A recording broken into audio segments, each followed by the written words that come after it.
All right, so no, I don't have the camera, but I want to talk about this because anytime there's this brand new camera like this, there's so much information out there that I want to gather it all for you, tell you all the stuff that's not in the spec sheets. We're not going to rattle off those, but some of the detailed elements of these cameras, anytime there's a brand new system like this, there's always the stuff that they promote in these press releases and then the reality of the system and the camera. So we're going to talk about both of these cameras, some of the nuances about them, and then at the very end, I'll give you some of my opinions, which may or may not matter to you too much. So stay tuned for that if you want to, but let's talk about these cameras. Now, already, these are going to be amazing cameras. We know what Nikon has done in the past. We know what these sensors are based on. We know some of the quality to expect from these. These are going to be phenomenal cameras. I know that already. They're going to take great image quality, but there's a lot of stuff that we need to talk about here. So let's get into the hardware of this. I mean, first of all, this is a brand new mirrorless camera system. The only thing that we really have pro-end full frame right now is the Sony A7 series, like this one right here. So it's going to be a little bit of comparison to that. We should see something from Canon sometime in the next couple of months, hopefully. What we have right now is we have D850 weather sealing, which is right off the bat kind of sets a standard for this camera. The D850 is one of the best cameras in the market. You can take it anywhere. We reviewed that camera. It's an amazing camera. And so when you're starting off with build quality and weather sealing of that, it's pretty clear that Nikon is saying that this is a very pro-end camera, and both the Z7 and the Z6 are going to have that, or Z7, Z6, however you want to say it, but we're going to say it's Z, right? Because we're in America right here, and that's how we pronounce it. So both of those cameras are going to have great weather sealing on them and solid build quality. Now, as far as the overall look, it kind of looks like a blend of Nikon's D850 and the A7 series. I mean, it doesn't look revolutionary, but there's a couple of really good things about it. We have a very solid grip. It looks very substantial. Your pinky probably won't fall off of this thing. A little bit better than what we're used to on some of the other cameras like this one right here. You do have custom buttons. Again, it's kind of Nikon placing this in that pro-end market. It does seem a little bit cramped around the back. I feel like there was maybe a little bit more space to move some of these buttons around. Now, it does not have a flip screen, which is personally something that I don't like about it, but you know, we don't really have another option. I mean, these, for whatever reason, Nikon, Canon, Sony are not putting flip screens in their pro-end cameras just yet. However, that screen is an extremely high resolution screen, 2 million dots. It is touch screen. The interface and responsiveness of a touch screen look very good right now. So this is going to be one of the best screens you can get. It just doesn't flip out. The viewfinder as well, I mean, this was kind of a big part of the teasers that they were showing, is this massive viewfinder on the top of it. And now we kind of know why. It is 3.7 million dots, which is about the best you can find right now. But it looks like Nikon put a little bit more into the design with several elements inside of this thing and coatings. And it seems to be that this is going to be one of the best electronic viewfinders on the market. So if you're somebody who was in Nikon or coming from a DSLR and coming to this new electronic viewfinder thing, I think you're going to feel really at home. It's gotten to the point now where I have started to prefer electronic viewfinders to optical viewfinders. They look great, you can't really tell the difference, and they offer something that you just can't get with the optical viewfinders. Now, the battery is the same battery type from the D850, so you can use all of your Nikon D800 series batteries inside this camera. However, it does come with a new kind of battery, and that means that this kind of battery can be charged over USB. So if you're someone who has a Nikon D850 and we're planning on using those batteries in this camera, keep in mind that you will not be able to charge via USB. You will have to use the battery that came with the camera in order to charge, or you'd have to buy new ones of these batteries. Now, although it's nice to have the same battery type as the Nikon D850, Nikon is clearly positioning this as really an alternative camera or an add-on camera for Nikon users especially, and the battery is no exception. We've seen Sony talk about how they had to redesign the battery for mirrorless cameras, meaning the mirrorless camera draw of power is just completely different to how a DSLR draws power. And so by redesigning the battery specifically for mirrorless cameras, you can get just way better performance on the battery. And we've seen that with the A7 series cameras that are now delivering way more battery life than what you're seeing on pretty much every other camera out there. And if we look at the battery specs, we're seeing under 400 images for these cameras. And if we look at something like an A7, they're quoting over 700 images with these cameras. Now, on both of these, you're going to get way more than those. I shoot thousands of pictures on the Sony. I guarantee you're going to shoot tons of images with this. However, we are probably going to see that same kind of 30% difference between the battery life on something like these new design batteries, specifically for mirrorless, and the old D50, 850 batteries. So I kind of see that as a little bit of a downside if you're not already a Nikon shooter.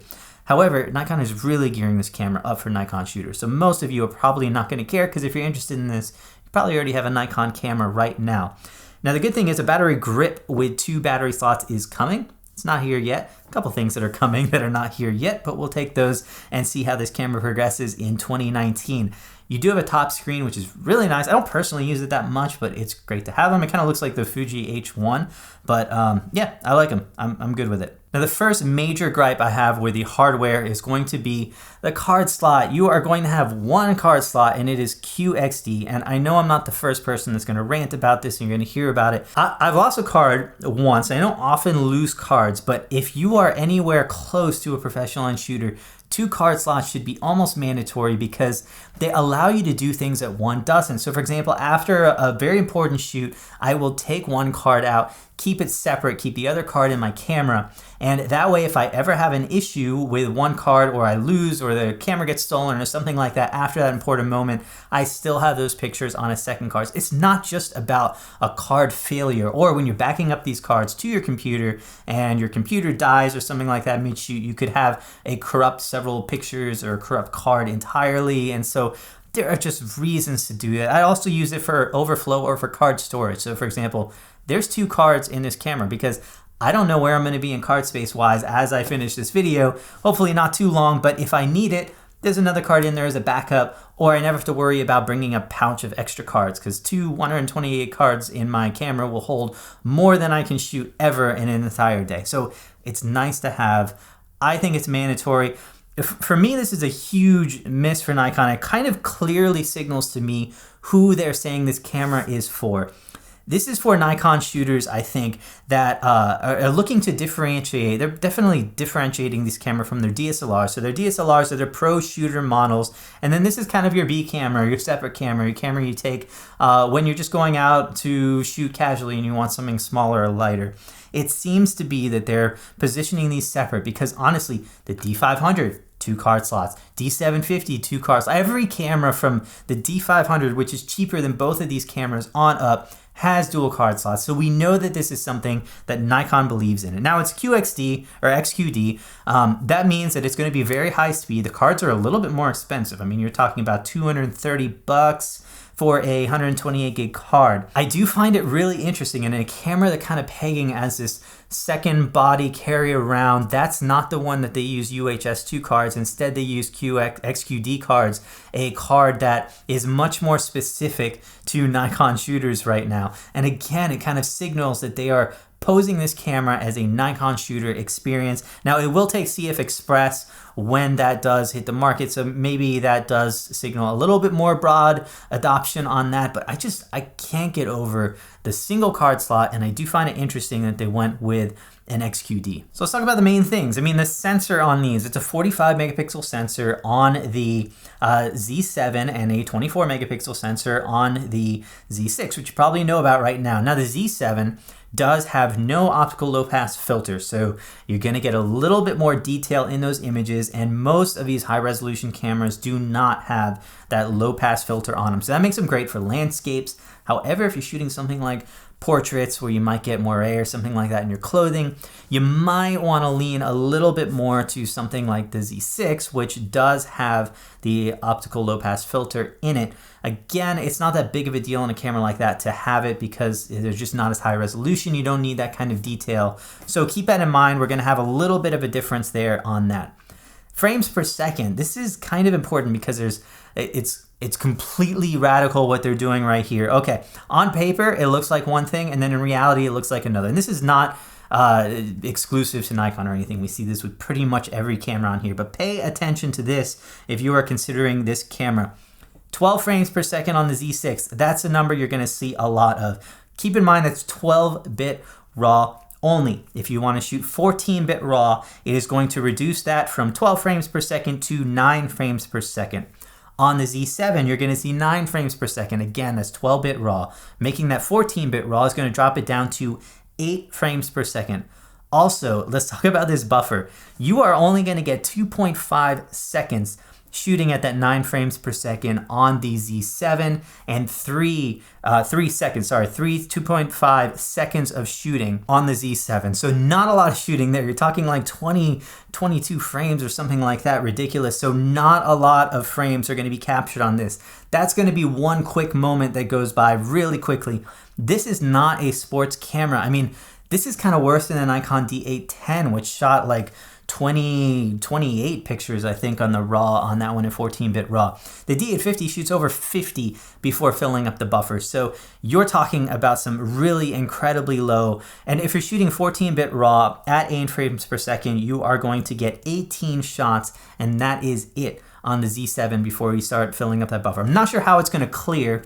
You are using those XQD cards, so that's going to help clear that buffer. But that is rather unfortunate. This is a big difference from your typical Nikon D850 and things like that. Keep in mind, these just do not have the buffer. This is not going to be ideal for sports or wildlife photographers that are going to want to pound off like 30, 40, 50, 60 images real quickly. This is not going to be the camera for you. Both of them are not going to be the camera for you. Also, if you want to continuously display your subject as you're taking pictures, so every time you snap the picture, it goes to a new frame so you can see where the subject is now. That would make sense, right? Well, that's going to actually drop your frames per second down to 5.5 in order to be able to continuously update your subject. Otherwise, it's just going to snap a burst, but you're not actually going to be seeing your subject inside of that burst. So I really think when it comes to frames per second, this camera is a little bit weaker than they're marketing it at. Now, what does seem to be amazing, and I'm going to give double points to Nikon on this one, is going to be the autofocus system. We have 90% of the frame covered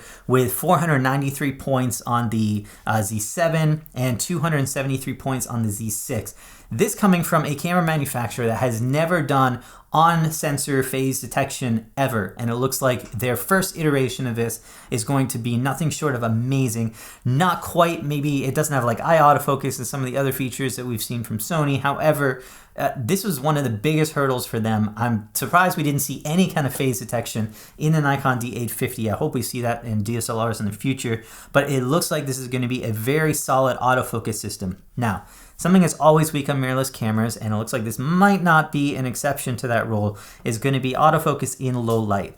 It is technically rated to -1 EV. However, it says that there's a low light autofocus mode that is going to drop that to -4 EV. This is how well it's going to work in the dark. Obviously, you want -4 is going to be better. It's going to work better in low light. The D850, every autofocus point is rated to -4 EV, so you're going to have great autofocus performance in low light. I don't think you're going to get that quite on this camera right here. I don't know exactly what that low light AF mode is going to be just yet. I'll get the camera in soon and we're going to see that. But natively out of the camera, it's quoting -1 EV. So definitely keep that in mind. Silent shooting is also here, and that is something that once you have it, it's amazing to have. Now, these cameras do not have super fast readouts, so you're going to deal with things like rolling shutter, and you could have issues in bad light. Same thing that we're dealing with on A7 cameras. The only exception to that right now is the A9, which has a different kind of sensor layout on it, which makes it a much faster readout. So this is pretty typical on this. So you will see rolling shutter if you have your subject moving or camera moving too fast. However, it is great to have. I love having it for time lapses, which we're going to talk about in a little bit, because you're not wearing down your shutter at all when you're taking those pictures. And then for things like recitals for kids or something like that, where you don't want to make any noise whatsoever, it's great to have it. I wouldn't use it for my professional stuff just because there is some risk to rolling shutter, but it's still amazing to have. I'm glad to see it implemented here. So now time lapses. Well, we first saw this time lapse in 8K thing on the D850. It's a marketing ploy in that these cameras do not actually develop an 8K time lapse in camera, and so I don't know why they do that. All it means is that the resolution of the sensor is capable of producing 8K, which technically any camera over 40 megapixels is going to do that just fine. So it isn't something that's unique to Nikon on this. You can't actually make that into an 8K time lapse in camera. You'll need to put those pictures in post. You can do 4K in camera. However, it does have an intervalometer built into it, which is awesome. I mean, I've been dissing Sony for not putting that in their cameras forever. Nikon is one of the best cameras, I think, and this is going to be one of the best cameras for shooting time lapses, being able to shoot 45 megapixel RAWs on the Z7 in silent mode, I think is going to be amazing with the intervalometer built into the camera. I like those especially if you're shooting very quick times, because you don't have to worry if there was an issue with the USB or something like that. It's honestly the safest and best way to shoot time lapses, and so I'm really glad that we're seeing that here. Now IBIS, we do have in-body image stabilization. It's 5-axis, which is what we expected. Keep in mind though, it is only 3-axis when shooting with the adapter. So for all those other Nikon lenses, which if you had stabilization built in those lenses, it would usually only be 2-axis. So you're getting an extra axis, but for the people out there who, I mean, Nikon doesn't have a lot of lenses. So most lenses right now you're going to be using, except the 3 lenses that this is going to come with, are going to be only 3-axis stabilized, but the camera does have 5-axis in-body stabilization. And from what I've seen so far, it looks like the algorithms are pretty good and it's going to do a decent job of that. So let's talk video, and this is going to get a little bit interesting. So first of all, if you are looking at shooting video on these cameras, you are going to want the Z6, period. That's it. We're going to talk about why in a second. So let's start this thing off. I mean, first of all, these things are 10-bit, HDMI out only, and they also have a Nikon log, so N-log, which is a very flat profile. That is going to be HDMI out only as well. So first of all, really good that they're delivering 10-bit. It's, I think, the only full-frame mirrorless camera right now. Sony shoots at 8-bit. We might see 10-bit in an A7S III in the future. I think at this point we're probably going to. However, this is one of the first cameras to do that, so kudos to Nikon for pulling that off. I don't have a problem with that. That is really good that it is over HDMI only. I think that's what we expected. However, the log is also limited to HDMI only. And so that is kind of a negative to me, because if I'm shooting, some of the shoot might be shot internally and some of it might be shot externally into a recorder. And I have no way of matching those profiles in post exactly, because I might be shooting the Nikon log mode for all of the stuff on the external recorder, but I might take my camera out for a couple shots on a gimbal and I don't want to hook up into an external recorder on that or something like that. And we have no way of mixing those in post. So that's kind of a weakness to me. Now we do have peaking, which actually works in 4K now, because it did not in the Nikon D850. It only worked in 1080p. Time codes, zebras, all that stuff is there. Now let's talk about these big differences here. If you have the Z7, you can shoot 4K 30 frames per second with the full width. However, it is going to drop pixels. It is using the full sensor, so you can shoot in that full frame mode. However, it is not going to be a full pixel readout on that one. You are going to need to drop into the DX crop mode, so 1.5x crop, in order to get full pixel readout and thus better quality images. We kind of saw this in the Sony a7R III, where the video actually looked better in most cases with more detail and better low light performance in that crop mode. You are definitely going to see it here. So you are not going to want this camera if you are shooting with that Z7 and you want 4K and you don't want that crop. This is probably not going to be a camera for you. Now, if you get the Z6, you do have a full pixel readout, full frame, using the entire sensor. So that is very good. Now, the same thing applies to 1080p here. The Z7 will apply a DX crop for 1080p, and the Z6 is going to give you 1080p with a full readout. And that's when you're shooting slow motion. So 1080p at 120 frames per second, that is the difference on there. And that's pretty big. And I really think that if you're doing video, you are definitely going to want the Z6. Now, something that we also have is very precise control of the focus speeds. I saw 10 settings in there for the focus speed, 7 for the sensitivity. And the other thing, which we'll talk about a little bit more, is on the lenses, you have an adjustable control ring that you can assign to anything. So you can assign it to aperture for smooth aperture changes using the lens to rotate that. So let's talk lenses, because this is a really big thing here. I mean, we have 3 lenses that were announced today, 2 available immediately, 1 coming in October. And first is a 24-70 f4. The next is a 35mm 1.8 and a 50mm 1.8. So this is very similar to what Sony did at the very start. However, if you are trying to convince people at this point in time to jump into Nikon, this is going to be very limited. Now, the good thing is the lens lineup gets a lot better for 2019. We don't know when in 2019 these are coming, but things like a 24-70, f2.8, 70-200, 2.8, and you know that lust-worthy 58mm 0.95 lens that they've been boasting about because of that really huge lens mount now that is capable of. That will also be slated for 2019. That's a manual focus lens, so that might not be perfect for everyone, but it's a pretty lust-worthy lens for sure. So most of those lenses are going to get a little bit better in 2019, but for now it is pretty weak. So we're going to be depending on an adapter. Now the adapter is $150 right now, $250 after the end of the year. So if you jump on it, you're going to want to get that adapter now.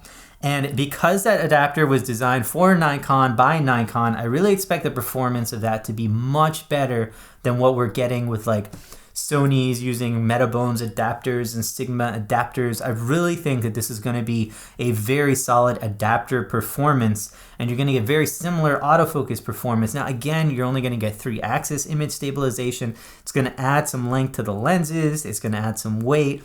So it's going to distribute the weight differently. And so I really don't love having adapters. Even though this is probably the best implementation of an adapter, it's still a negative and something that I really feel is going to deter pretty much anyone except Nikon shooters for considering this camera. I mean, I wonder if it would have been better just to wait 6 months and have some more lenses on the market so that it looked like a little bit better option for people who are not Nikon shooters. But for Nikon shooters, I really do expect this Nikon implementation with this adapter to be one of the best. Now, one thing I did notice is that the adapter did not have a removable foot. Sometimes I find that weird when you have like a tripod mount, depending on how long that is. It can be difficult to do in slide-in tripods like this kind of adapter. It's not a big deal when you're clicking the camera down, but if you're trying to slide the camera in, not having removable adapter feet is kind of an issue for me. So I did see that, and I don't know, I'm not sure why they did that, but it could be an issue for you if you're using slide-in plates like Manfrotto. So a couple of little things. I mean, it supports the Nikon flash system, so that's awesome. You don't need to go out and wait for a new system on that one. This new lens mount is going to be a really big step. I mean, being much larger at 55mm, you're going to have more room for the sensor to move around, so IBIS is going to be really good. It's going to allow those super wide apertures, and I mean, the bigger diameter should also mean less vignetting with some of the new lenses that Nikon develops for this one. You get a better sharpness in the corner. I mean, those new lenses look really good. Nikon is making some nice claims about them having great sharpness, even in the corners, and I'm sure that larger diameter is going to help them do that. So little things too, snap rate has improved slightly, so you can now use Wi-Fi for the remote, as well as pictures moving back and forth. Snap rate has never been my favorite. That's going to get a little bit better. Now, we don't have things like IAF, which I didn't really expect. I mean, this is something that Sony had to work on for years and years and years, so I expect we'll see it in the future. We don't have it now, but it's something that I use all the time when shooting portraits. It's really nice not to have to move your autofocus point to that person. You just shoot wide, and it's going to find your subject, find the eye, and focus on them. Simplifies it a lot, makes shooting much faster on those cameras, but we don't have that. We also don't have like a pixel shift where the camera takes a bunch of different pictures, it moves the sensors around each time and combines those for a super high resolution detailed image. We have that in the Sony a7R III, we have it in a lot of Olympus cameras, even Panasonic does it. We don't have that one here. Now we do have focus stacking, which is something that most other mirrorless cameras have as well. No GPS either. I didn't really expect that one. You can hook it up to your phone if you want GPS connection. So the ports are USB-C, HDMI-C, a mic, headphone, and accessory jack. So pretty much all the standards are going to be there. So Nikon has certainly come out swinging with this camera. I mean, it's going to be a great camera. The quality I expect to be top notch. The autofocus system looks impressive, and these were some of the hurdles that they had to come up with and overcome. The big question of a lens mount as well. They went to a new lens mount, which is a little bit inconvenient if you're someone who's trying to change, but I think in the long run it's going to be much better. And it looks like they put a ton of effort into developing this lens mount and considering the future of what they wanted to do with lenses when they did this. So I think it's going to be a positive move in the long run. The big question is who should buy these cameras, and certainly, like I said before, if you're shooting video, you definitely want to consider the Z6 instead of the Z7, and if you do need that super high resolution camera and you shoot video, you might want to look at other camera systems on this or wait. It's just not something that Nikon is doing extremely well right now, combining those two. But otherwise, who should buy this camera? Well, if you don't currently own Nikon lenses, I don't think that this is going to be a great camera for you. I can't see you going out and buying their DSLR lenses in order to use those with adapters. I wouldn't adapt other lenses too, that you're going to lose autofocus if you go with non-Nikon lenses. Yeah, if you're a non-Nikon shooter, I don't think this is a camera for you. Now, if you're someone who owns like a Nikon D5500 or 7500, that series, and you're looking at stepping up to full frame, and this is the newest camera on the market, it's a little bit there. I mean, you're going to need to buy new lenses anyway, so the question is, how long can you make it with these 3 lenses? You probably want to stay Nikon at that point. If you can make it with these 3 lenses for another year, might consider it. Otherwise, this is still going to be a very tough sell for you. And if you're an existing Nikon shooter and you have like the D850 or the D800 and you're looking to change that out with another pro-end body, I don't think this is it. I mean, when Nikon put in 1 card slot, I think they really limited it and said that we don't think that this competes with our DSLRs. They also limited that buffer, and so you're just not going to get that frame rate. So I don't think that this really competes with something like a D850. They've definitely limited it from cameras like that. So I think that the person who should consider this and who Nikon made this camera for, which is extremely limited, I'm not sure why they would do this. However, that is going to be people like that have the cameras like a D850 who are wanting a second body. And if you want that second body, you might say that this is a good alternative. It can use my existing Nikon lenses. I know that Nikon is going to go this way in the future, so you can start buying the Z-type lenses. And for those people, you might have a decent option for this. It's not that this is a bad camera at all. It's a great camera. It's just who it's directed for, especially right now, is very limited. I do think that it's going to open up in 2019 towards the end when we have some more lens options. It'll make it a little bit more appealing. But I think that Nikon did alienate a lot of the pro end of the market with the very slow buffer and as well as the single card slot. So that's my thoughts as of now. Thank you guys for watching. Sorry if this is a little bit boring video. We're going to get the full camera in. Check out the Nikon D850 review. We've compared it to a bunch of cameras as well. Please check out those reviews. Please like and subscribe. Stay tuned. Some really cool videos coming up soon.